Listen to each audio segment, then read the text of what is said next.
Eh, bueno, buenas noches a todos. Gracias por la compañía.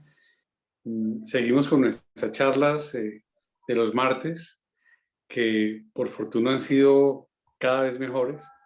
Y obviamente hoy tenemos a una persona muy especial aquí que todos ustedes conocen seguramente.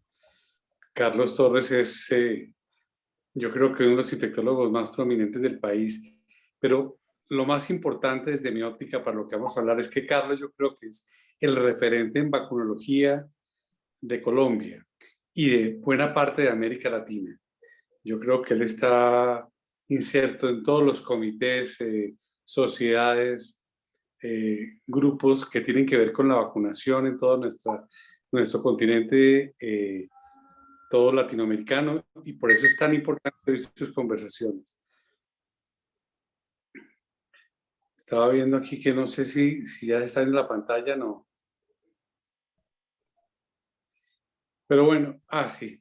Entonces, vamos a hablar hoy de enfermedad meningocócica. Cada determinado tiempo lo hacemos, pero creo que es fundamental entender la razón.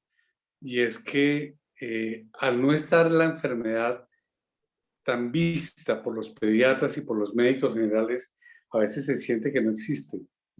Y creo que es importantísimo entender que es tan importante en ese momento como etiología de las meningitis, como lo puede ser cualquier otro de los gérmenes agresivos bacterianos, como el neumococo o el Haemophilus influenza. Eh, y que es importante que nosotros difundamos el conocimiento y obviamente hagamos un diagnóstico precoz si la enfermedad se presenta o empecemos una prevención que es lo ideal, ¿no? La prevención a través de las vacunas. Eh, Quisiera de todas maneras hacerle un recorderis a todos ustedes de los cursos que están en nuestro panel en este momento de la Sociedad Colombiana de Pediatría, que es el curso de cuidado paliativo para niños y adolescentes. Es un curso organizado por la sociedad y es bastante bueno.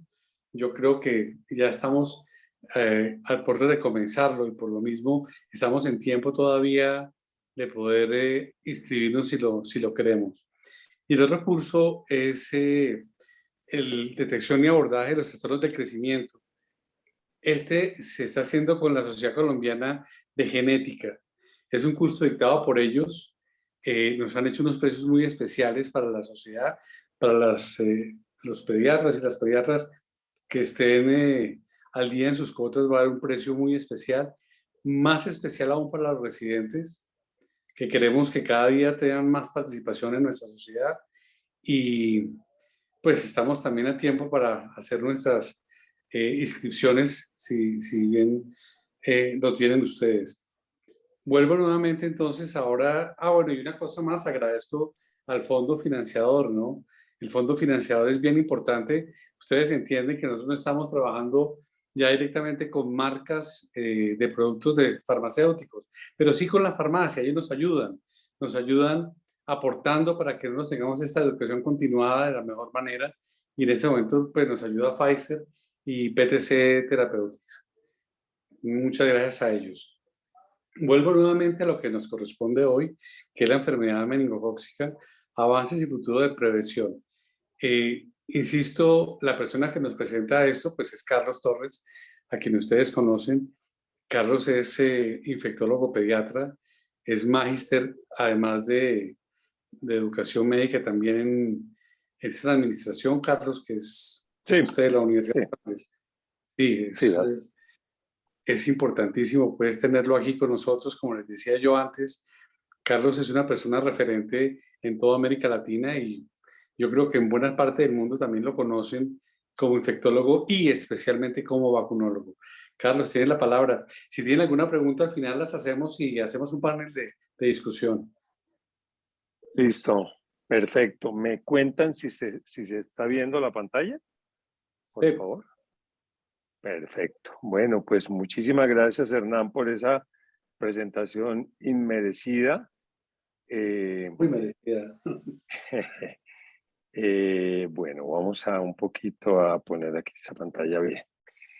Bueno, en ese orden de ideas, yo creo que vamos a hablar de enfermedad meningocócica invasiva y de su prevención, pero con unas preguntas claves que son las preguntas que a nosotros normalmente nos harían en el consultorio, preguntas que normalmente nos hacemos entre los médicos, preguntas que normalmente se hacen en los congresos para tratar un poco de resumir la enfermedad en ese aspecto.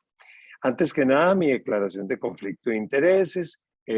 Trabajo con una serie de consorcios y de grupos que algunos tienen apoyo de la industria, otros son organizaciones no gubernamentales, otros son universidades, pero no tengo ninguna vinculación laboral con productores de medicamentos ni nada con lo que estemos hablando hoy. Lo que sí insisto es que estos son mis requisitos para una conferencia: autonomía en la información científica, independencia de opinión y libertad de expresión. Y como tal, esos serían los temas que podemos tener en cuenta o en lo que ustedes podrían confiar en que yo les cuente esta noche. Discúlpenme un segundo. Entenderán los temas domésticos. Bueno, la pregunta número 1 es: ¿cuál es el impacto de la enfermedad meningocócica invasiva y qué la produce? En verdad, decía Hernán, no la vemos casi nunca. Entonces, de verdad, ¿por qué hablamos como tan seguido de ella y por qué hay que estarse actualizando en la misma? La primera es esta: a pesar de los avances en antibióticos, en técnicas de cuidado intensivo y soporte orgánico e incluso en estrategias de vacunación moderna, la enfermedad meningocócica invasiva, llamémosla EMI, es un problema de salud global muy serio, asociado a alta morbilidad y mortalidad. Se producen más o menos 1.200.000 casos de EMI al año y unas 130.000 muertes. Ustedes ven que es una relación muy importante entre las muertes y los casos que se presentan. Y de los cuales 75.000, o sea, la mitad de las muertes son por meningitis exclusivamente y la otra mitad por la sepsis o la septicemia que produce. Y si bien en algunos países la enfermedad se vacuna en adolescencia o en edad más grande, hay que recordar que los niños pequeños son los más vulnerables y que 75% de los casos de sepsis y de meningitis suceden en niños menores de 5 años y que los adolescentes, por otro lado, tienen las tasas de portadores más altos y que la prevención se debe hacer en todas las edades. Particularmente el adolescente siempre tiene que estar involucrado en algún momento de la prevención. Otras generalidades son que la tasa de mortalidad es muy alta, como ya dijimos, y que el riesgo estimado promedio de secuelas es altísimo, 20%. Puede ir desde el 12 hasta el 50%. Algunos estudios de Cartagena de Wilfrido Coronel muestran secuelas más altas que eso. Pero el riesgo de que le vaya al niño bien, regular o mal, pues es un poco impredecible, pero varía con la edad, con el serogrupo, y ahorita vamos a mirar, con la localización geográfica, con la situación epidemiológica. Y en países como el nuestro, de mediano y bajo ingreso, es la cuarta causa de discapacidad. Decíamos en la pregunta, ¿qué lo produce? El meningococo, ¿cierto? Pero no les voy a mostrar la bacteria, les voy a mostrar los componentes de la bacteria. Yo creo que en esta época COVID, post-COVID, COVID endémico, como lo quieran llamar, tenemos que saber que la evolución de las vacunas va hacia otra cosa. Tal vez va hacia encontrar antígenos específicos, tal vez va hacia encontrar la respuesta a la que los anticuerpos más fácilmente responden.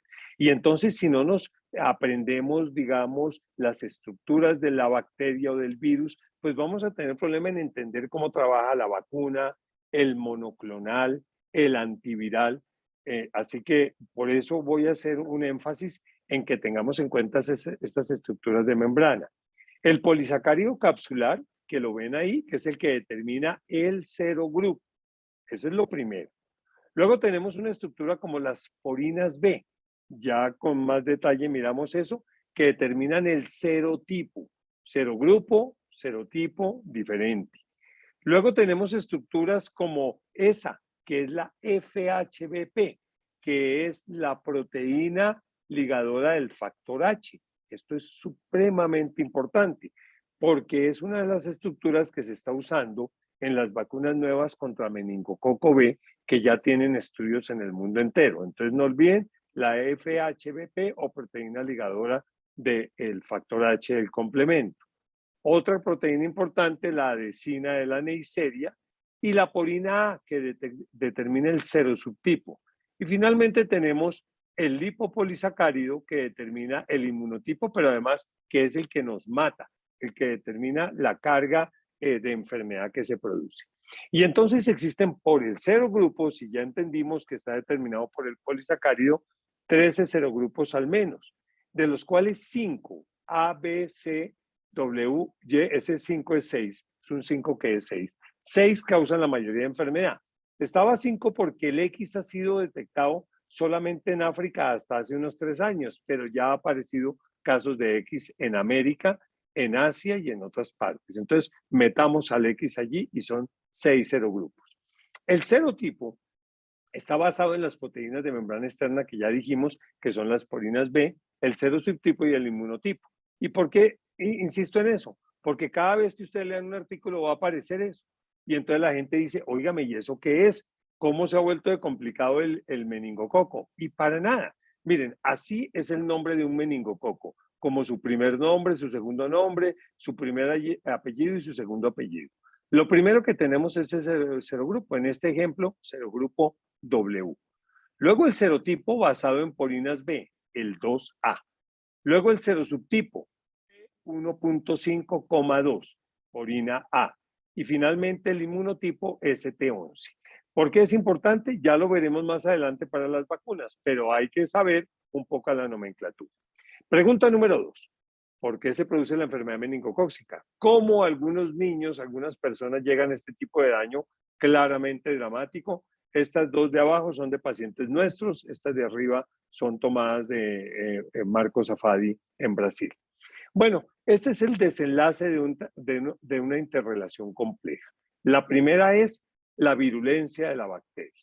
Y ustedes pueden ver que hay portadores de aislados de meningococo que no son patogénicos y otros que son portadores de los patogénicos, que según el diagrama que vemos ahí, que es más o menos exacto, son el 20%, más o menos el 20% de personas portadores de meningo portan un patogénico. El segundo es la inmunidad natural, si la tenemos o no. En nuestros países que no han sido países muy grandes en meningococo, la inmunidad natural es menor. Hay algo de madre a hijo, hay algo adquirido con el paso de la vida, hay algo en los factores de riesgo, pero en general tenemos poca inmunidad natural. Y finalmente hay una predisposición genética que tal vez más adelante hay una diapositiva para ejemplificar la cantidad de cosas que hay en los estudios de genética en enfermedad meningocócica.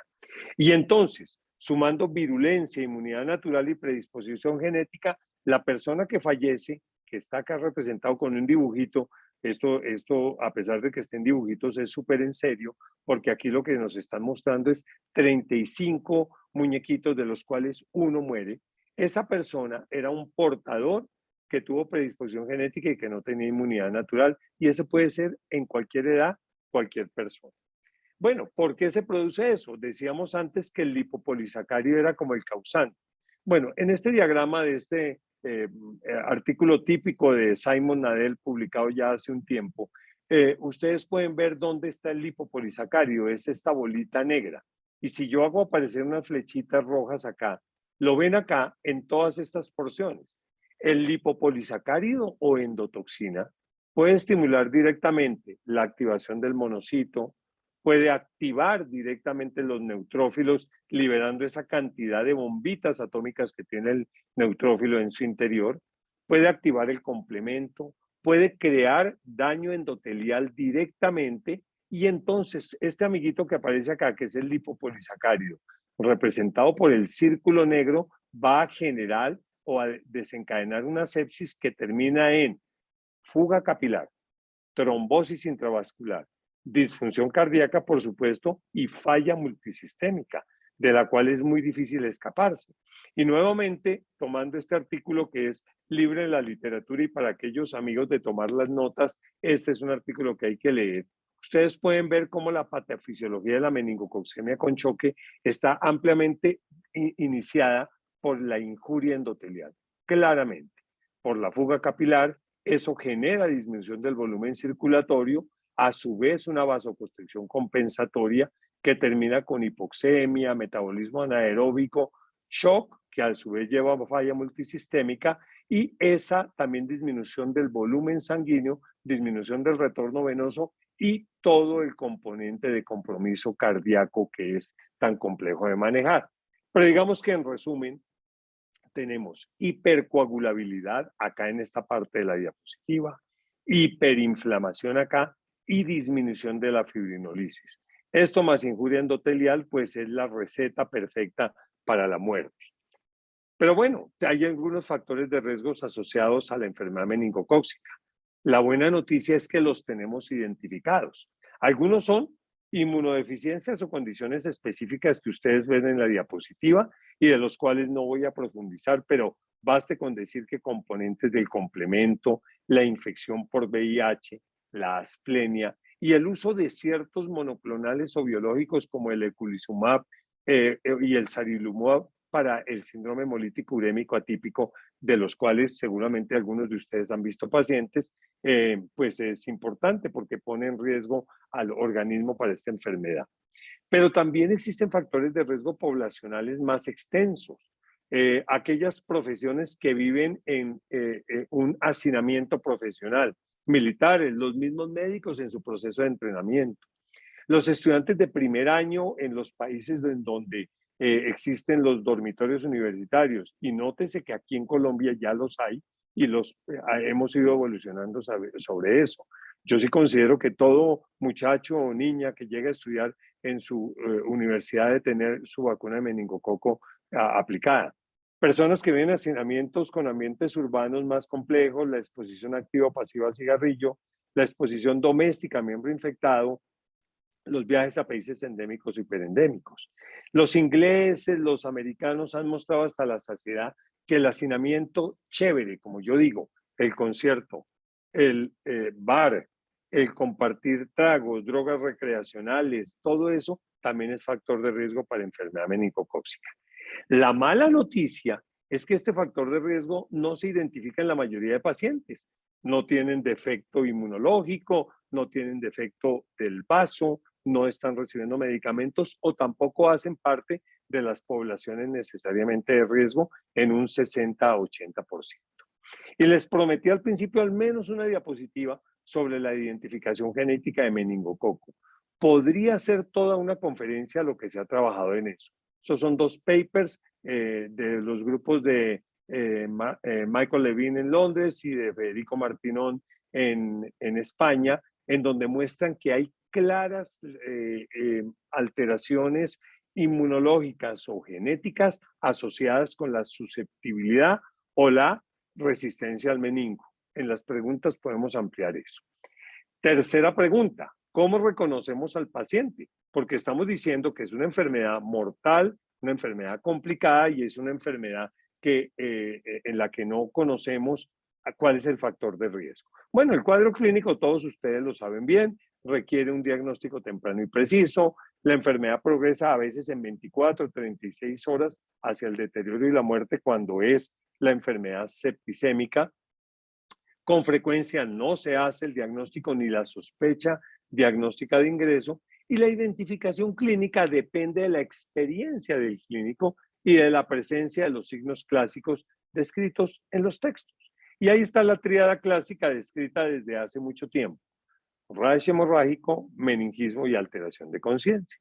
El problema que tenemos es que esa triada no se ve al inicio en casi ningún paciente, y menos aún en pediatría.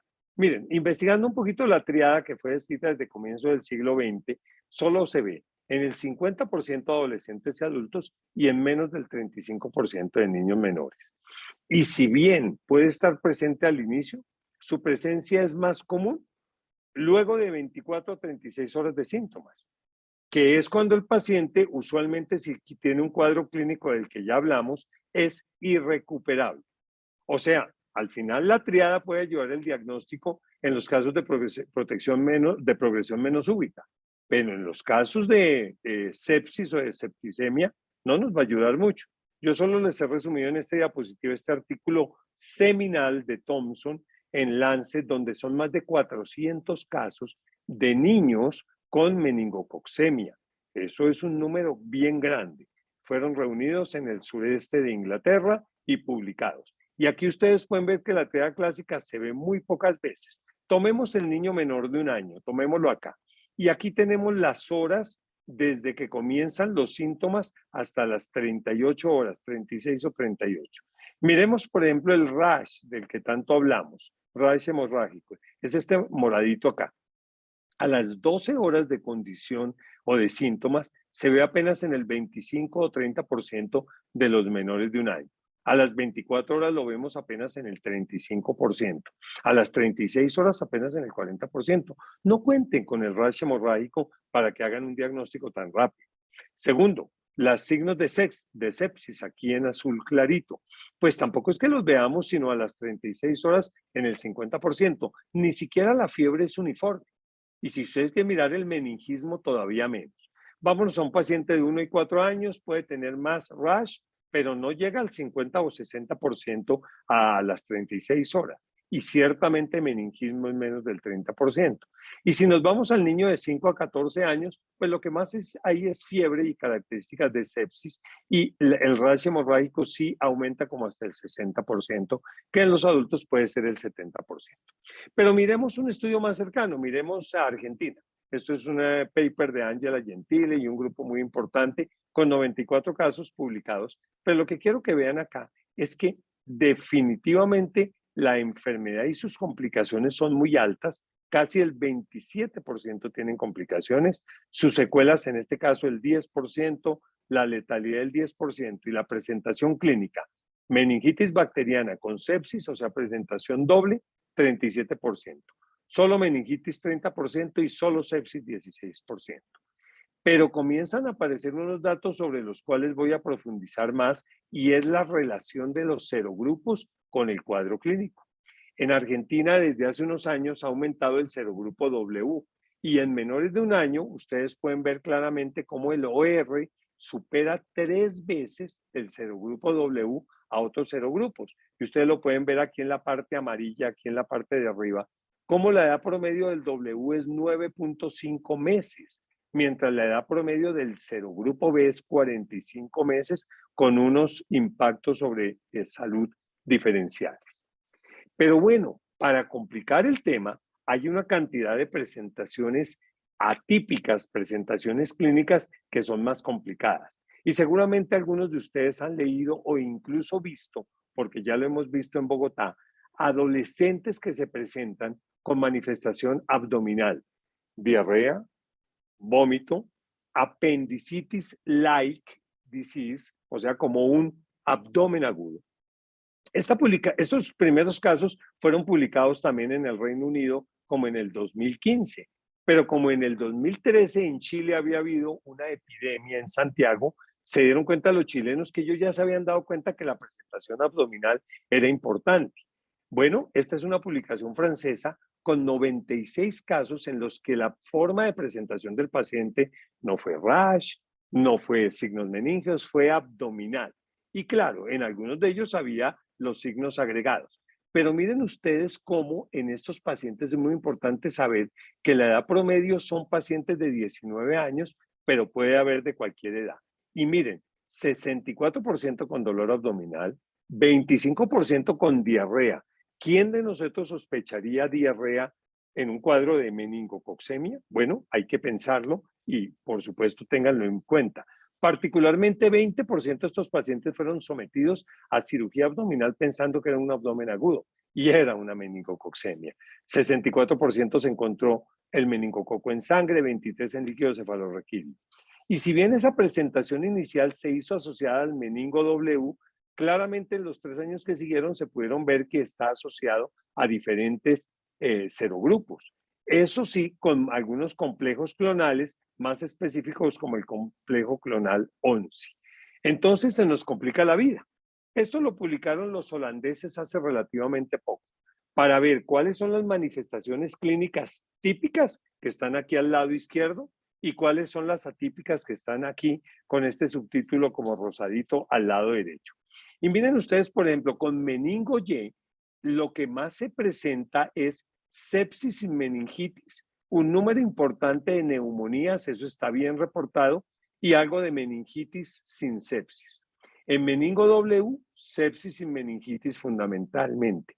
En meningo C, que es el más frecuente en nuestro medio, tenemos la presentación en la que los pacientes tienen las dos consideraciones, meningitis con sepsis, lo mismo en meningo B. Y miren en los síntomas atípicos, como en meningo ya hay mucha presentación respiratoria, algo de diarrea y algo de otras manifestaciones gastrointestinales. Y miren el W, gran cantidad de manifestaciones respiratorias con diarrea. Así que, por favor, si pensamos que meningo es rash, meningismo y alteración de conciencia, olvidémonos. Eso casi no lo vemos. Si pensamos que meningococcemia y sepsis meningocóxica puede ser diarrea y síntomas respiratorios, ténganlo en cuenta porque es lo que se está publicando recientemente. Ahí está la letalidad de acuerdo a la presentación clínica. Puede ser tan pequeña como 4% en pacientes o en medios donde hay más experiencia, como tan alta como el 40 al 50% en nuestro medio. En general, la presentación gastrointestinal que les acabo de contar atípica tiene un 24% de mortalidad. Y la tasa de letalidad, entonces, varía de acuerdo al serogrupo y a la región. Y nuevamente miren ustedes las tasas de letalidad de un metaanálisis de 21 estudios publicados recientemente. Con meningo W y con meningo C son las tasas de letalidad más altas, entre 12 y 13% en la mayoría en Europa y Estados Unidos y Oceanía. Con Y es el 11% y con B es la tasa de mortalidad más baja y eso es claramente conocido. Pero fíjense ustedes cómo cambia de acuerdo a país donde se haya estudiado. Ustedes ven en todo caso siempre una tendencia a mayor mortalidad con meningo C y meningo W. Pero vengámonos a Latinoamérica, porque ya tenemos muchos datos en Latinoamérica, cantidad de gente trabajando a nivel colaborativo y eso es bastante enriquecedor. Brasil, esto lo acaba de publicar el grupo de Marco Safadi en el 2020, en donde ustedes pueden ver la tasa de letalidad aquí en estas barritas de acuerdo al serogrupo. Y entonces fíjense ustedes el W, cómo desde pequeños hasta grandes tiene una tasa de letalidad mayor. Pero la tasa de letalidad va aumentando con la edad. Miren, la tasa de letalidad en mayores de 60 años es bastante importante en personas jóvenes o en edad media y es muy importante en niños. Pero fíjense en que en general las tasas de letalidad son más altas con meningo W y en paciente mayor. Y miren Chile, cuando tuvieron su epidemia de meningo W, casi todos los W son aquí los azulitos, como la mayor letalidad la vimos en personas entre 15 y 30 años y 45 a 64 años. No olvidemos esto también como forma de presentación clínica. Entonces se nos está complicando la cosa. Enfermedad difícil de diagnosticar, enfermedad que la clínica es desafiante y enfermedad que los factores de riesgo no son muy claros. Ahora veamos qué tan frecuente es, porque si como todo el mundo dice, yo no he visto ni un solo caso, pues seguramente eso no existe, pues veamos qué pasa en el mundo, en Latinoamérica y en Colombia. Del 2010 el meningococo ha venido cambiando, es claro que se mantiene más frecuente en ciertas etapas de la vida, pero tal vez lo más importante es que hay grandes progresos en la epidemiología molecular, en el diagnóstico molecular, que nos permiten encontrar el meningo más fácilmente. Pero también es claro que deben desarrollarse vacunas que cubran los 6 serogrupos clínicamente relevantes. Y esto es universal en el meningococo. ¿Que las incidencias son más altas en niños menores de 1 año? Sí, sin duda. ¿Que las portaciones son más altas en la adolescencia o en la adultez joven? Sin duda. Eso es universal. Ahora, ¿cuáles son las diferencias en el mundo? Y miren ustedes este diagrama en general, que a mí no me gusta mucho porque si miramos Latinoamérica, pues parece que todo el continente fuera así, ¿no? Que fuera mayoría C, como ustedes pueden ver aquí en moradito, pero con una cantidad de B también importante y con W también importante. Pero resulta que en Latinoamérica hay por lo menos 4 regiones con epidemiología muy diferente. Y dentro de cada región la epidemiología también es diferente. En Colombia, en las regiones también es diferente. Pero lo que quiero que vean es que es variable e impredecible. O sea, en cualquier momento el serogrupo cambia. Y eso es lo que les voy a mostrar en las próximas diapositivas. Esto también es para la distribución de serogrupos productores de EMI por edad. Y entonces vean ustedes que esto también es cierto. En edad menor de un año siempre es más frecuente el serogrupo B, algo de C y algo de W y de no identificados, pero en el mundo entero es B. El B disminuye un poco después y aumenta el C y se mantiene el Y y el W con una importancia creciente en edades mayores. Eso es en el mundo en general. Ahora miremos qué es lo que pasó con ese W y qué es lo que ha venido cambiando repentinamente.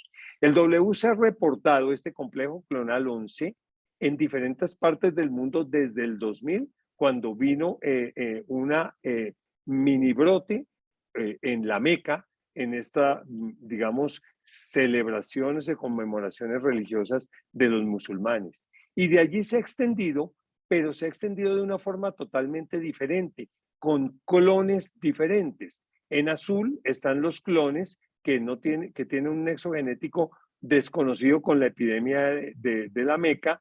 En verde los que no se relacionan con la Meca y en rojo los que se relacionan con ese cuadro clínico. ¿Por qué eso es importante?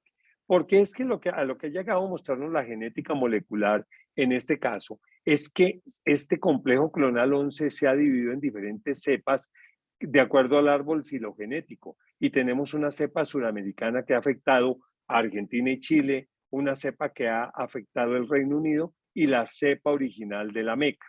Entonces, ¿qué ha pasado acá? Miren en el Reino Unido cómo la cepa original que estaba acá fue yendo cambiando por una cepa 2013. Todos estos son W que aumentaron desde el 2008 al 2014 en un porcentaje muy grande. Y ese incremento en los casos de W llevó al Comité de Vacunación del Reino Unido a introducir vacuna tetravalente en adolescentes en el 2015. Bien saben ustedes que el esquema del Reino Unido ha sido más dirigido a meningo B en los niños pequeños. Pues bien, este incremento del W, particularmente en personas mayores, llevó a una recomendación nueva allí. Y en Latinoamérica, pues vino el episodio dramático de Chile en el que el serogrupo B se volvió el más importante. Miren, Chile en el 2009 ni consideraba poner vacuna contra meningococo porque la mayoría era meningococo B y no consideraban entonces que fuera importante la protección en ese caso porque no había vacuna contra meningo B. Pero miren lo que pasó en el 2011, 2012, 2013 y el aumento impresionante de meningo W. Y entonces Chile empieza una vacunación con vacuna tetravalente desde esta época. Argentina presentó también un incremento de W por acá en el 2012. Antes también era mayormente meningo B y ese ha ido bajando porque están vacunando y nuevamente el B se ha vuelto muy importante. Y el C, que es el nuestro en Colombia, está subiendo pero muy poquito. O sea, eso pasa allá. Bueno, ¿qué pasa en Latinoamérica? Este es un resumen de una gran cantidad de cepas entre el 2017 y el 2019 que está en la página de la OPS. Y ustedes ven que si suman en total Latinoamérica, el meningo C y el B van en un cabeza a cabeza, casi 40-35% con algo de W y Y. Pero nuevamente, dividámoslo en 4 regiones. Brasil, que de por sí es todo un continente, en donde la mayoría es meningo C. Están vacunando, les ha ido bien, ahora mostraré los datos, pero meningo C es el más importante. Meningo B en segundo lugar. Está el cono sur, cambia completamente, entonces aparece el moradito, meningo W, B y algo de C.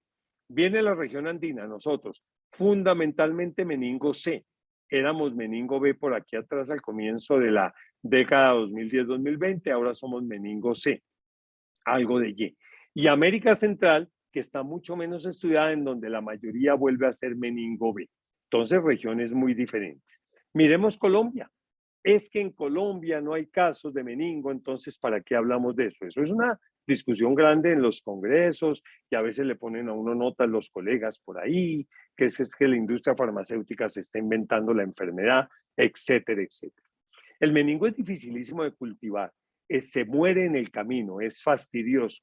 Además de eso, la mayoría de pacientes con meningo no lo logran, o sea, se mueren antes de que le tomen una muestra. De hecho, ni los identifican, porque la clínica es difícil en un hospital que no sea un hospital de excelencia. Pues aún con esas limitantes, entre el 2010 y el 2020, el Instituto Nacional de Salud estudió 562 cepas de meningo, 564 cepas, 62 cepas de meningo invasivas en Colombia. Y miren en niños cómo el 18% es menor de 12 meses, el 6% entre 12 y 23, el 10% hasta los 5 años y luego hasta los 14 años el 11% y una porción también de estos pacientes son pediátricos, pero no respeta edad. Hasta el 8% son mayores de 60 años. ¿Qué más tenemos en Colombia? ¿Qué ha ido cambiando con el año? Por ejemplo, este grupo alto de casos en adolescentes se vio en el 2017, 18 y 19. Por favor, el 2020, que es este último azulito que está aquí más oscuro, no lo tomen muy en cuenta ni el 2021. Es pandemia, la vigilancia cayó y los casos obviamente por el confinamiento cayeron, ya están empezando a aumentar nuevamente. Ahora miremos nuestros niños menores de 1 año. En el 2020 aumentaron, fueron los pacientes que más se vieron, pero vean ustedes cómo se mantiene un número muy importante también en estas edades. Ahora, como somos pediatras, veamos solo los menores de 15 años, porque es que los que están entre 15 y 29, el Instituto Nacional de Salud no los diferencia. Entonces tomé los 240 y pico casos de menores de 15 años. Y nuevamente vean la importancia del niño menor de 1 año. O sea, la profilaxis, la prevención contra enfermedad meningocócica tiene que comenzar antes del año. 40% de nuestros pacientes con meningo, 240 cultivos en 10 años, que es importante, fueron en niños menores de 1 año. Y otro tanto en menores de 5 años y otro tanto en niños entre 5 y 14. Entonces, empezar vacunación a los 11 años porque seguimos la norma americana, pues me parece que no está siguiendo la epidemiología colombiana. Ahora miremos los menores de 1 año. Aquí tenemos una deuda que en un estudio que estamos recolectando ahora esperamos subsanar, que es saber en qué edades menores de 1 año es más frecuente. ¿Y por qué digo una deuda? Porque este es un estudio viejo, hasta el 2012, y nos toca mirar qué ha pasado recientemente. Pero en este caso, de que se estudiaron 160 cepas del 2007 al 2012, vean la presentación clínica. Y entonces, menores de 9 meses son el 86%. ¿Sí los ven acá? Entonces, en realidad, la prevención debe comenzar antes de esta edad, no a los 9 meses. Tenemos que saber un poco más cuáles son los serogrupos y todo eso, pero digamos, creo que son datos colombianos. Y miren lo que pasó con los serogrupos en Colombia muy dramáticamente. En el 2012, 2013 y 2014, el meningo C, que era de lejos el segundo, porque el primero era el meningo B, comenzó a subir y sacó a codazos al meningo B. En este último año ha vuelto a subir el meningo B en los datos del 2021, todavía no publicados, pero el meningo C sigue siendo el primero. Y entonces, si lo miramos de otra forma y dividimos 2010 al 2014 versus 2015 al 2020, un cambio dramático en la distribución de serogrupos en Colombia. De pasar de tener en este quinquenio 25 casos de meningo C, pasamos a tener 260 de meningo C. Y el meningo B bajó levemente. El Y se mantiene allí y curiosamente nosotros no tenemos, como en el cono sur, mucho meningo W. Ahora, esto está recientemente publicado por el INAS, va hasta el 2018, pero es por departamento. Y lo traigo porque a veces tengo que ir a algunas partes de Colombia a hablar de esto y puede llegar a ser bien importante. Porque miren ustedes Bogotá. Bogotá es meningo C en estos casos que son meningitis, aquí no hay sepsis, y son detectadas por PCR y por departamento. Entonces, de 25 casos de Bogotá, 21 fueron por meningo C. Pero si me voy a Cartagena, todos fueron meningo B. Y ustedes ven que la mayoría es C, pero la distribución puede estar cambiando. En el Valle del Cauca también hay importante meningo B. Entonces, si no conocemos la epidemiología, nos queda difícil plantear estrategias de prevención. Fuera de eso, si bien no hay meningococos resistentes a penicilina, sí hay un número importante con resistencia intermedia. Y hay algunos papers de este año que en algunas partes del mundo están hablando de resistencia total a penicilina. Pero fíjense ustedes que siguen siendo sensibles a ceftriaxone, rifampicina, cipro, cloranfenicol, pero un número importante tienen resistencia intermedia. Bueno, viene la quinta pregunta. Con tantas dificultades, porque llevamos un tiempo largo hablando de las dificultades en diagnóstico, ¿cómo prevenir la enfermedad meningocócica? La forma óptima es la vacunación. O sea, hay muchos controles de enfermedad, hay control de hacinamiento, hay control de pacientes de alto riesgo, pero la estrategia fundamental es la vacunación. Y esta es una línea del tiempo que publicó Rodolfo Vilena recientemente sobre la vacuna, los progresos de la vacunación meningocócica.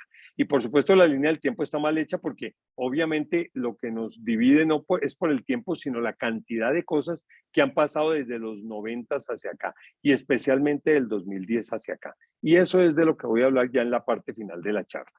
Estas son las vacunas contra enfermedad meningocócica 2022 en el mundo entero. Hay una vacuna contra el meningo A, que de la que les hablaré más adelante. El meningo A ha sido una causa muy importante de enfermedad en África y por eso esa vacuna se llama MEN-Afrivac. Luego están vacunas contra el meningo B, que son las nuevas, una vacuna de Pfizer, otra de Glaxo, que están basadas en la FHBP. ¿Se acuerdan? En la tercera diapositiva les hablé de la proteína ligadora del factor H del complemento. Bueno, ahí se basan estas tecnologías o recombinantes o basadas en lo que se llama vacunología reversa. Estas dos vacunas ya se usan ampliamente en muchas partes del mundo. Infortunadamente en Colombia no tenemos. En algunos mercados de Latinoamérica hay a nivel privado. Luego hay vacunas exclusivas de meningo C, porque hay una cantidad de países que vacunan con meningo C. Y luego están las tetravalentes, de las cuales nosotros tenemos 3 de estas 4 en el país. Menactra, que está conjugado al toxoide diftérico, el Membeo, que está conjugado al CRM como el Prevenar 13, y el Nimenrix, que está conjugado al toxoide tetánico. También hay una vacuna nueva de Sanofi, que ya está en el mercado en Brasil, que también está conjugado al toxoide tetánico y se llama MEN-Quadfib. Seguramente oiremos nombrar de esa vacuna dentro de poco. ¿Cuáles son las estrategias? ¿Cómo vacunamos? Pues depende de cada país, depende de los recursos, depende de los factores de riesgo. Podría haber este tipo de estrategias. Vacunar lactantes únicamente, protección temprana y directa en grupos de alta incidencia, porque sabemos que los lactantes son la incidencia más alta. Una alta cobertura se podría lograr porque si se conjuga con las inmunizaciones de rutina, los pacientes van a estar vacunados, pero los niveles de anticuerpos pueden disminuir con la edad. Si se vacunan preescolares, habría menos dosis con menores costos, una respuesta inmune probablemente más robusta, una protección relativamente temprana y una relativa alta cobertura. Si vacuno a adolescentes, habrá una protección directa al grupo de riesgo de adolescentes, habrá un énfasis en el grupo de los portadores, tendrá un impacto en protección indirecta, pero menos dosis y menores costos. Y si hacemos catch-up, puesta al día, pues lograremos y si lo hacemos con juicio, un logro inmediato y sustancial de inmunidad de rebaño, protección directa de los que se vacunan y una protección indirecta de los no vacunados. ¿O qué tal si hacemos mezclas, lactantes más adolescentes? Pues miremos qué hacen en el mundo. Y estas son las recomendaciones, ojo, aquí estoy hablando vacunas tetravalentes, ACWY para el 2020. Y entonces tenemos los países que lo tienen involucrado en su PAI, en su programa ampliado de inmunizaciones. Hay un importante número de países que lo ponen. De Latinoamérica tengan en cuenta Argentina, que aplica tetravalente 3, 5 y 15 meses y refuerzo en la adolescencia.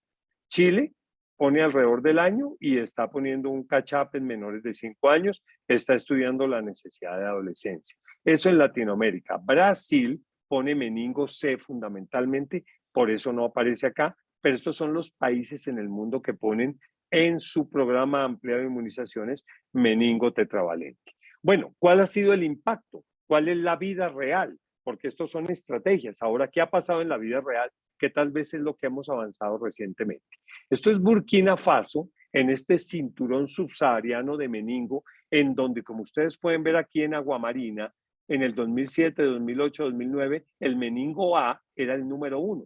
Empiezan a vacunar a personas mayores de 1 año y hasta los 30 años y miren lo que ha pasado con la disminución del meningo A. Desapareció en cuanto a la causa de meningitis. Esta disminución es del 71% en meningitis en este país, 64% en meningitis fatal. Acuérdense que morían hasta 20,000 personas al año por meningo y 55% de disminución de meningitis en no vacunados. Se ha demostrado efecto de rebaño porque ha sido un programa muy fuerte en esa región. ¿Qué ha pasado? Que el desafío es que ha empezado a aumentar el C y el W, de forma que la vacuna tiene que cambiar en estas regiones y ya hay estudios con vacunas diferentes. Países, digamos, del occidente, Australia, Reino Unido, Canadá, Estados Unidos, tienen esquemas completamente diferentes. Australia pone tetravalente a los 12 meses y refuerza a adolescentes. Reino Unido, un esquema muy peculiar. Vacuna con meningo B, una de las que le nombré, la de 4 componentes que se llama comercialmente Bexero, 2, 4 y 12 meses. Meningo C, 3 y 13 meses. Y meningo tetravalente, 13 a 15 años. Van con todo. Canadá, meningo C en niños de 12 a 24 meses y en adolescentes, o meningo C o tetravalente de acuerdo a la región, o esta que dice RLP 2086, que es la vacuna de Pfizer para meningo B, que también la epidemiología puede hacer que la pongan en adolescentes. Y en Estados Unidos, meningo tetravalente, pero solo a los 11 o 12 años. No se pone en lactantes con refuerzo a los 16 años. Una epidemiología diferente. En una diapositiva resumida Inglaterra, el impacto ha sido inmenso. Aquí empiezan a aplicar meningo C como vacuna como en el 2001, no está en esta diapositiva, y el meningo C baja mucho. Y aquí introducen en adolescentes la vacunación con la tetravalente. Y miren lo que pasa con el W inmediatamente. Cae el Y, disminuye el poco C que quedaba, lo vemos acá también, disminución del W, apenas se empieza a poner en todos los adolescentes meningo tetravalente, caída del 46% del meningo W en apenas 2 años y 42% en el meningo Y. Esto es en Estados Unidos aplicando solo la vacuna en adolescentes. Estas son las efectividades vacunales cuando el paciente tiene menos de 1 año de vacunado, no 1 año de edad, sino de vacunado, cuando tiene 1 a 3 años y cuando tiene 3 a 8 años. Y por eso se aplica el segundo refuerzo. Ven claramente cómo la enfermedad por meningo B se mantiene, pero por ACWY ha bajado. Esto es Latinoamérica. Entonces decíamos, ya hablamos de estas diferentes vacunaciones. Tal vez no nombre Cuba, que usa una vacuna que se llama BC a los 3 y 5 meses. Es una vacuna muy diferente a las que hemos hablado hasta ahora. Esta es la incidencia y la cobertura vacunal de Brasil con meningo C. Y miren la caída tan importante de los pacientes que están vacunados versus los pacientes que no están vacunados y la caída de incidencia tan importante en los vacunados. Ha sido una vacuna muy exitosa en Brasil. Chile empieza a poner ese programa a raíz de la epidemia que tuvieron, vacuna MEN-ACWY, o sea, la tetravalente, en niños de 1 a 4 años, disminución al año posterior de la vacunación de los casos, después cierto aumento de incidencia y luego una disminución más real. Esto fue una publicación inicial, esta es la publicación más reciente de Rodolfo Villena y de María Elena Santolaya, en la que vemos que en todas las edades, recuerden, se está vacunando entre 9 y 12 meses, cae la cantidad de enfermedad meningocócica invasiva, independiente por supuesto del serogrupo, pero fundamentalmente por meningo W. Pero miren, qué envidia, miren los niveles de cobertura, incluyendo con el COVID, que cayó la cobertura como un 10% para después volver a subir. Y si seguimos viendo qué ha pasado en el impacto de la vacunación, vean la caída de casos en menores de 1 año, recuerden que se vacuna al año, y la caída en otras edades, particularmente del meningococo W. Ahora miremos otras estrategias de vida real cuando se han incluido vacunas en adolescentes. Y aquí tenemos nuevamente en Inglaterra cuando se puso la meningo C, lo que cayó. En Chad, en meningo A solamente en adolescentes, la caída en adolescentes. Y en Brasil, en Bahía, Salvador de Bahía, acuérdense. Entonces en Bahía pusieron vacuna en adolescentes y en el resto del estado no pusieron la vacuna en adolescentes. Cuando aplican la vacuna en adolescentes, la caída en adolescentes es impresionante. Hay una protección directa muy importante. Estas son las vacunas tetravalentes que tenemos en nuestro medio. Les decía que hay una nueva que no tenemos en nuestro medio de Sanofi, que también está como la Nimenrix asociada a toxoide tetánico. Fíjense las diferencias en las aprobaciones, que es muy importante en cuanto a edad mínima, edad máxima, los esquemas que han venido cambiando y cambian de acuerdo a país y las coadministraciones con diferentes vacunas. Aquí debo aclarar, Prevenar 13, PSB 13 no se aplica con Menactra, pero no tiene nada que ver con la aplicación con Menveo o con Nimenrix, porque ese es un mito que por ahí circula cada rato y no tiene nada que ver. La contraindicación formal es con Menactra. ¿Cómo diferenciar entre estas vacunas? Pues por la edad de aplicación. Algunas como el Nimenrix se puede aplicar más pronto a la sexta semana, otros como Menactra más tarde a los 9 meses, otros no tienen límite de aplicación en la edad, a cualquier edad en adultos se puede aplicar a los 120 años si quieren, otros tienen como límite los 55 años. La facilidad en preparación y aplicación, el número de dosis, por supuesto entre los esquemas sean más 3+1 o 2+1 son esquemas más difíciles que un esquema de 1 o 2 dosis. La inmunogenicidad, ahora miremos la duración de la inmunogenicidad, que vamos a hablar de eso después. La experiencia, la intercambiabilidad con otras vacunas conjugadas que ya hablamos y la coadministración con otras vacunas, al igual que su seguridad.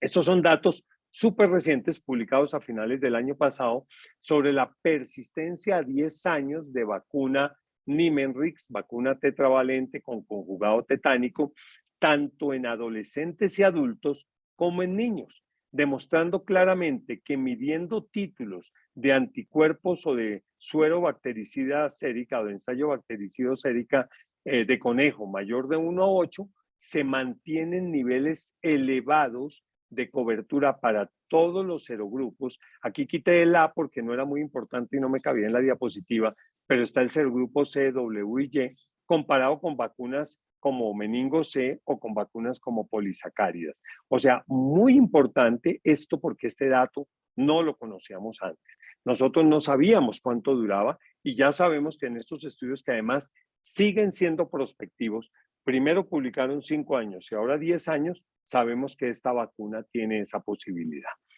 Termino con vacunas B, porque es que no puedo aislarme de la importancia del meningo B. He hablado del componente de 4, que se llama Bexero, y el Trumemba. Este es de Glaxo y este es de Pfizer. Son vacunas un poco diferentes, con aprobaciones diferentes en cada país, pero que tienen una protección muy importante contra meningo B.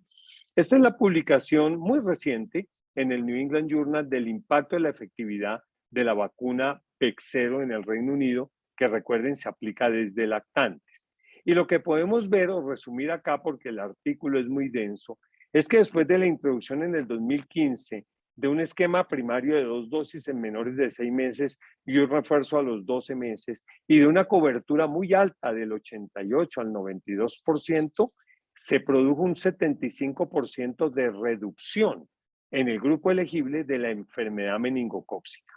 La efectividad vacunal, perdón, si en este caso es efectividad, porque es vida real, fue 52% en los pacientes con esquema primario y 60% en el booster. Y se pudieron prevenir 277 casos, estos son los intervalos de confianza, de meningo B en niños de 3 años en ese solo país, que eso es una cosa muy importante. Pero por otro lado, parece que estas vacunas, al menos la vacuna Bexero, no impacta la aportación nasofaringea y por lo menos en lo que se ha publicado hasta ahora en adolescentes o en poblaciones en vida real, pareciera que no produce un efecto o una inmunidad de rebaño. Eso está o tiene que seguirse por verse.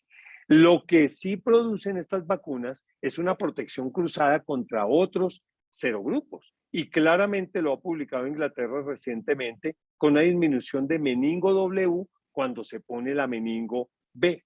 ¿Por qué? Porque recuerden que los componentes de meningo B incluyen algunos componentes comunes de la membrana de la bacteria. Y el otro dato que no quise traer acá porque se me alargaba el chico es la protección de estas vacunas y también de las tetravalentes contra gonococo. Eso es muy importante y lo podemos discutir en la porción de preguntas si quieren. Son neiserias al fin y al cabo y ya Este año se han publicado 3 estudios sobre ese tema. Terminemos diciendo que las vacunas meningocócicas también en grupos especiales son importantes. En prematuros, en niños con inmunodeficiencias congénitas, en VIH pediátrico, adolescente y adultos, y muchos pacientes con VIH pediátrico no tienen la vacuna de meningo. En pacientes con tumores sólidos o hematológicos, obviamente en astenia o en hiposplenia, en enfermedades crónicas, en fístula de líquido cefalorraquídeo, en implante coclear, en diabetes mellitus, todo eso hay que poner vacuna de meningo, y en desastres como en damnificados y voluntarios.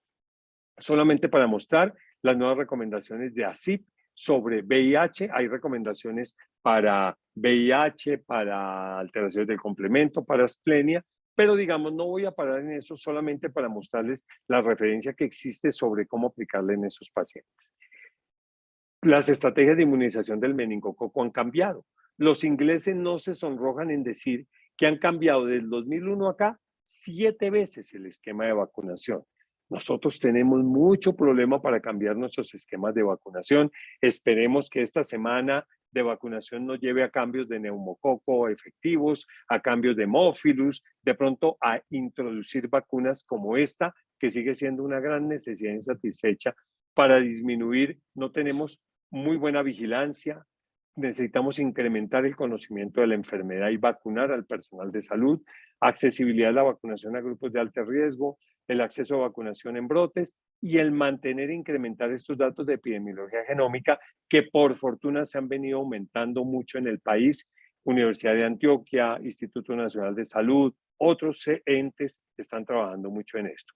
Y necesitamos estudios en costos para lograr convencer a las autoridades de que estas vacunas son importantes y, por supuesto, promover el manejo colaborativo de las diferentes disciplinas que están interesadas en esta enfermedad. Termino, traté de hacerlo lo más corto posible, es una enfermedad extraordinariamente compleja, así que estoy muy abierto a sus preguntas y comentarios y nuevamente agradezco por haberme permitido estar en este momento en sus hogares con esta charla. Muchas gracias.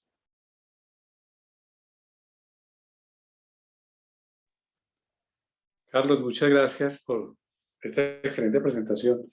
Siempre queda uno sorprendido con todos estos eventos nuevos, la aparición de nuevos estudios.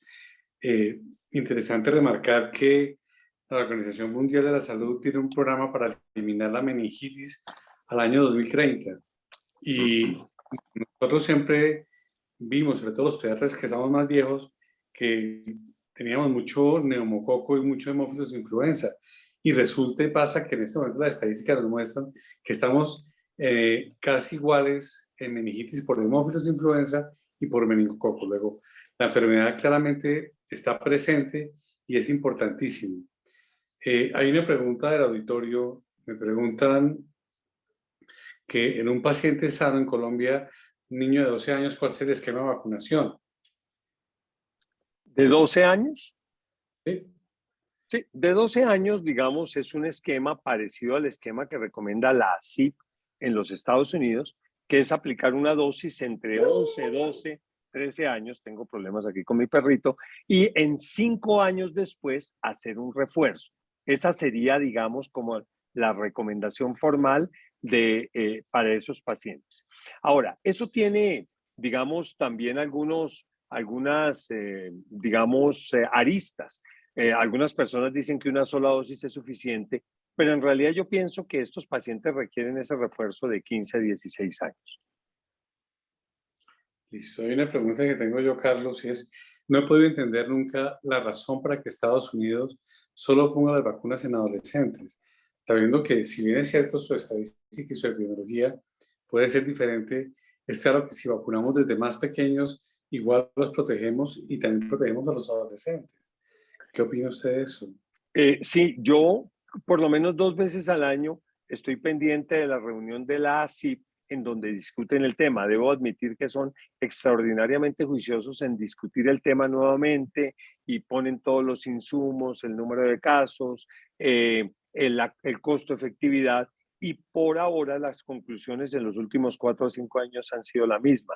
Se mantienen en Estados Unidos unos datos o unas cantidades de enfermedad meningocócica mucho menores a los 90, o sea, digamos que tienen el menor número de casos en un buen número de años y todavía no lo consideran costo efectivo ponerlo en el paciente que no tenga factores de riesgo en menores de 12 años. Sigue habiendo siempre la reunión, como le digo, un par de veces al año, pero plantean claramente, y en esa última referencia que puse de la CIP, es un artículo de MMWR de 40 páginas, cómo en otros países puede ser diferente y cómo en los pacientes de alto riesgo sí hay recomendaciones desde los 2 meses de vida. Definitivamente tal vez el mensaje para mandar a casa es esto. La epidemiología del meningo es variable, impredecible, cambian los serogrupos, se presenta de una forma diferente. Pero definitivamente Latinoamérica tiene una epidemiología muy diferente a Norteamérica. Sí, yo quisiera hacer un comentario ahí, y es que de todas maneras, una cosa es la salud pública y otra cosa es la salud individual de cada paciente nuestro. Eh, Nos enfrentamos todos los días pues a que las EPS no colocan la vacuna y que es un poco costosa. O el paciente que viene de Estados Unidos a nuestros consultorios, yo pensaría que la recomendación debe ir implícita en nuestra atención, porque eh, es importante pues que el paciente sepa que hay la posibilidad de esta vacuna desde muy pequeño. Desde los 2 meses podemos vacunar al paciente y evitarle un riesgo pues que así sea bajo y, insisto, en salud pública sea no costo eficiente. De todas maneras, cada paciente individual sí merece por lo menos que se le comente la vacuna y que si se puede se le coloque.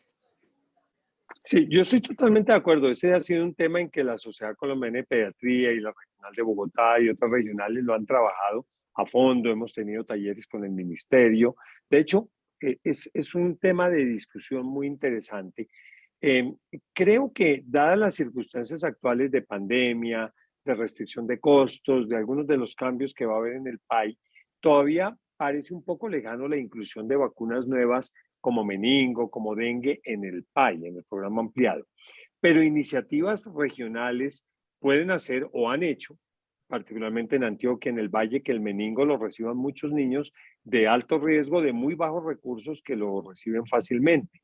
También, obviamente, a través de MIPRES se puede colocar en pacientes, pero se vuelve un tema administrativo que ya conocemos. Pero definitivamente coincido con usted, Hernán, en que a nivel de la vacunación privada o de la vacunación del consultorio es muy importante la colocación de esta vacuna. Mire, yo les voy a contar una experiencia que tuve hace unos años. Wilfrido Coronel me llamó a Cartagena cuando tenían ese fuerte brote en 2013, 2014, y nos encontramos con unos periodistas, con una personería, con defensor del pueblo y con papás supremamente disgustados porque había una vacuna y el PAI no la había puesto y habían muerto 4 niños. Entonces, digamos que, claro, absolutamente entendible, los periódicos, todo el mundo, uno dice, esto cambia en un día. Aquí se presenta lo que pasó en Santiago de Chile, que fueron casi 100 y pico de casos, y usted se imagina el desmadre que sucede en cuanto a vacunación con meningococo, se vuelve inmediato. Con 1 o 2 casos, ya todo el mundo en Bogotá comienza a hablar de meningo y lo hemos vivido últimamente.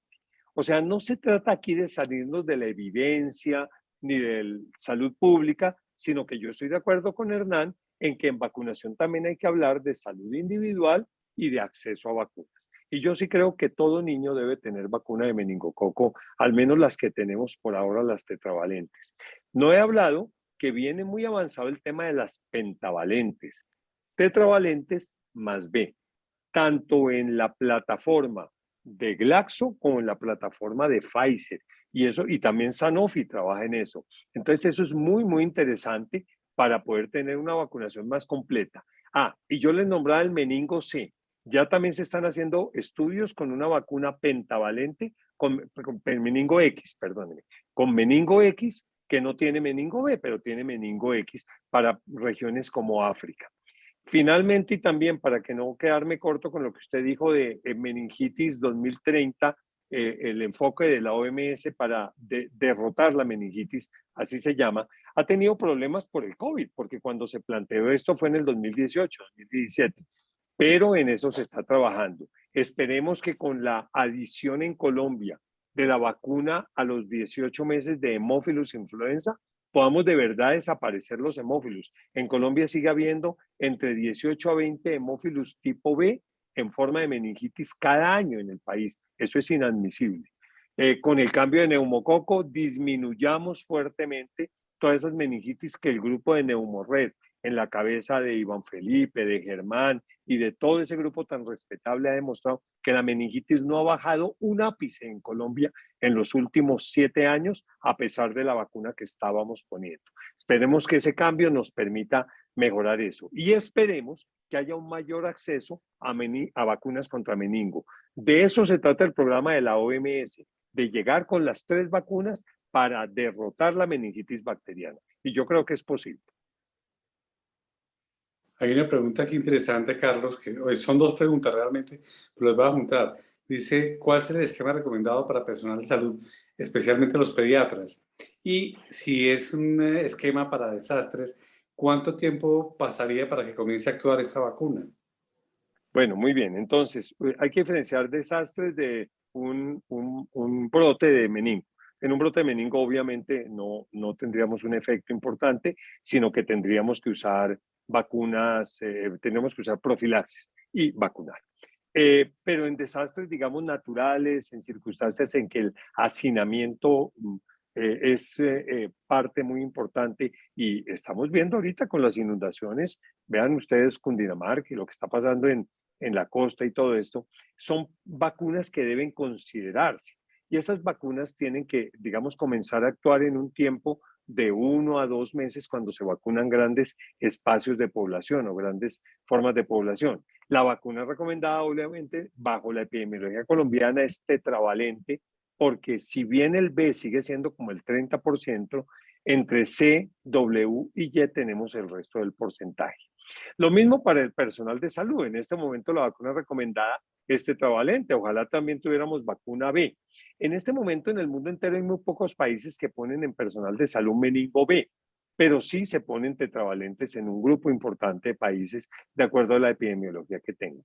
Pediatras, es de los grupos de exposición más importantes, y si ustedes consideran, digamos, su propia vacunación como personal de riesgo, dentro de muchas vacunas que tenemos que ponernos, una de esas es meningo tetravalente.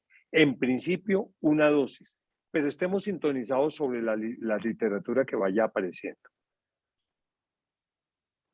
Gracias. Me gustaría también que nos aclarara un poco, Carlos, la imposibilidad de colocar Menactra, que es la vacuna de Sanofi, que se coloca 9 y 12 meses con otras vacunas, sobre todo porque a los 12 meses hay una cantidad de vacunas que coloca el ministerio, son como 5. Entonces, ¿qué posibilidad hay de colocarla o cuánto tiempo sería colocar después la vacuna para que no tenga interferencia? Sí, el tema es un poco injusto con el mismo Menactra, es un poco injusto con las otras vacunas de meningo porque como que se generaliza que no se pueden poner al tiempo.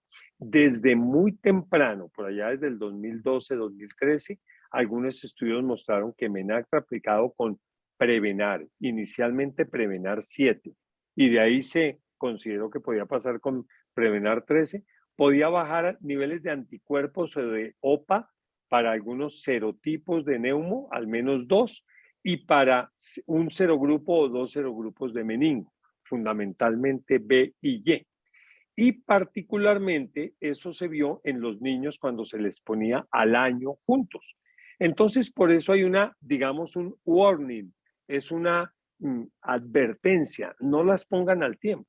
¿Cuánto tiempo hay que dejar? Con 2 semanas de diferencia es más que suficiente para poderlo hacer, pero no pongan al tiempo esas 2 marcas en ese momento.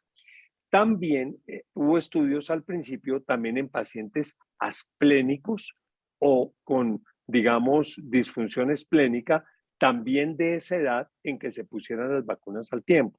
Porque como a veces hay que ponerlas de urgencia, pues se hablaba de ese tema. También se recomienda no ponerlas al tiempo o aplicar una vacuna que no sea esta vacuna meningocócica, sino cualquiera de las otras dos que tenemos en nuestro medio. Listo, Carlos. Por ahora no veo más preguntas. No sé si alguien quiera escribir alguna pregunta más, pero quiero agradecerle a Carlos su clara exposición. Creo que nos ilustró muchísimo sobre lo que pasa en meningococo en este momento y quisiera simplemente volverlos a invitar a darle a sus pacientes la posibilidad de vacunar sus hijos. Acuérdense que la vacunación es un proceso de oportunidad. Me da risa mucho cuando llega el paciente a mi consultorio y me dice, no, es que en la EPS le dijeron que le preguntara a su pediatra si le ponía la vacuna. Indudablemente, pues la respuesta es sí. Lo que no estoy de acuerdo es que siquiera hagan la pregunta. Hay que recomendar al paciente en los centros de vacunación. Las personas encargadas, enfermeras, vacunadores en general, tienen que recomendar la vacuna independientemente de lo que piensen los demás. Hay que colocar las vacunas. Muchas gracias a todos y espero que tengan una muy buena noche. Y gracias por su asistencia. Carlos, muchas gracias. No, Hernán, como siempre, a todos ustedes veo aquí en la lista de asistentes grandes amigos. Les agradezco por estar acá oyendo estas charlas de vacunas y bueno, estemos sintonizados sobre todos los temas que vienen de aquí en adelante. Gracias por la invitación. Bueno, pues hasta luego, pues. Hasta luego.